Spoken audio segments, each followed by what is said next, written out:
கேள்வி எண் 1. ஒரு நாளுக்கு ஒரு முறை மலரும் பூ எது? சண்பகம். கேள்வி எண் 2. ஆண்டுக்கு ஒரு முறை மலரும் பூ எது? பிரம்ம கமலம். கேள்வி எண் 3. 12 ஆண்டுக்கு ஒரு முறை மலரும் பூ எது? குறிஞ்சிப்பூ. கேள்வி எண் 4. தலைமுறைக்கு ஒரு முறை மட்டுமே மலர்வது எது?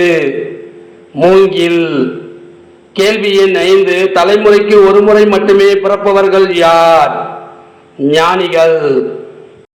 கேள்வி எண் 6. பூரணர் இல்லம் அமைந்துள்ள இடம் எது? திருக்கோட்டியூர். கேள்வி எண் 7. ராமானுசர் எங்கிருந்து பூரணர் இல்லத்திற்கு வந்தார்? திருவரங்கம். கேள்வி எண் 8. பூரணர் இல்லத்திற்கு ராமானுசருடன் வந்த மற்ற இருவர் யார்? கூரேசர், முதலியாண்டான். கேள்வி எண் 9. ராமானுசர் பூரணர் இல்லத்திற்கு வந்த நோக்கம் யாது? திருமந்திர திருவருள் பெற. கேள்வி எண் 10. பூரணர் திருமந்திர திருவருளை பெற ராமானுசரிடம் வரும்பொழுது எதை கொண்டு வரச் சொன்னார்? தண்டு, கொடி. கேள்வி எண் 11. பெரிய நம்பிகள் என்று அழைக்கப்படுபவர் யார்? மகாபூரணர். கேள்வி எண் 12. புனித திருமந்திரத்தை பெறுவதற்கு ராமானுஜர் எத்தனை முறை பூரணர் இல்லத்திற்கு வந்தார்? 18 முறை. கேள்வி எண் 13. தண்டு, கொடிக்கு இணையானவர்கள் என்று ராமானுஜர் யாரை குறிப்பிடுகிறார்? கூரேசர் மற்றும் முதலியாண்டான். கேள்வி எண் 14. பூரணருக்கு திருமந்திர திருவருளை கொடுத்தவர் யார்? ஆச்சாரியார் ஆளவந்தார். கேள்வி எண் 15. பூரணரிடம் இருந்து திருமந்திர திருவருளை பெற்றவர்கள் யார்? ராமானுசர், கூரேசர், முதலியாண்டான்.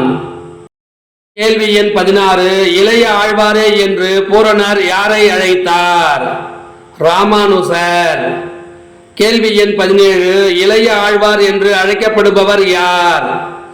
ராமானுசர். கேள்வி எண் 18. சௌம்பிய நாராயணன் திருக்கோவில் அமைந்துள்ள இடம் எது? திருக்கோட்டியூர். கேள்வி எண் 19. பூரணர் கூறியதையும் மீறி திருமந்திர திருவருளை ராமானுசர் யாருக்கு தெரிவித்தார்? பொது மக்களுக்கு தெரிவித்தார். கேள்வி எண் 20. பூரணரின் மகன் பெயர் என்ன? சௌமிய நாராயணன். கேள்வி எண் 21. நான் மட்டுமே தண்டனை பெற்று நரகம் சேர்வேன், மக்கள் அனைவருக்கும் நலம் கிட்டும் என்று கூறியவர் யார்? ராமானுசர். கேள்வி எண் 22. பிறவி பிணியை தீர்க்கும் மறுமருந்து எது? திருமந்திரம். கேள்வி எண் 23. நாராயணனின் திருப்பாதங்களை புகலிடமாக கொண்டவர் யார்? திருமகள். கேள்வி எண் 24. பூரணர் தன் மகனை யாரிடம் அடைக்கலமாக அளித்தார்? ராமானுசர். கேள்வி எண் 25. பரமாச்சாரியார் ஆளவந்தாரின் திருவுள்ளத்தை அறிந்தவர் தாங்கள் மட்டுமே என்று பூரணர் யாரை குறிப்பிடுகிறார்? ராமானுசரை குறிப்பிடுகிறார். இந்த வினாவிடை உங்களுக்கு பிடிச்சிருந்தா சின்னதாக ஒரு லைக் பண்ண மறக்காதீங்க. தேங்க்யூ.